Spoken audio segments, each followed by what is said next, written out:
என்ன வெக்கப்பட்டு கண்ண மூடனேனா கண்டமன் இருக்காரு என்ன கண்டம் பண்ணிட்டாரு. கண்டம் பண்ணிட்டானா? அப்புறம் கண்டமனூர்காரர் விஷயம் அவங்க அண்ணனுக்கு தெரிஞ்சு போச்சு.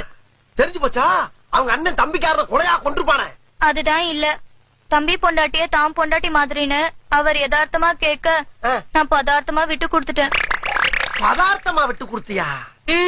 புதுசா இருக்கு. சரி, 2 பேரும் சேர்ந்து உன் வாழ்க்கையில விளையாண்டாங்க, போய் தொலையுது. இந்த விஷயம் வேற யாருக்கும் தெரியாத. நானும் அப்படிதான் நினைச்சேன். ஆனா இந்த விஷயம் வீட்டு வேலைக்காரனுக்கு தெரிஞ்சு வேலைக்காரனோட முடிச்சுக்கலான்னு தோட்டத்து பக்கம் ஒதுங்கினேன். ஆனா தோட்டக்காரனும் பாத்துட்டான். தோட்டக்காரனுமா? அவனாலதான் என் வயித்துல புழு பூச்சி உண்டாச்சு. அத கலைக்கலான்னு நான் டாக்டர் கிட்ட போனேன். ஆனா அந்த டாக்டர் என்ன கலையோ கலைன்னு கலைச்சிட்டாரு. வெக்கப்பட்டு கண்ண மூடனேனா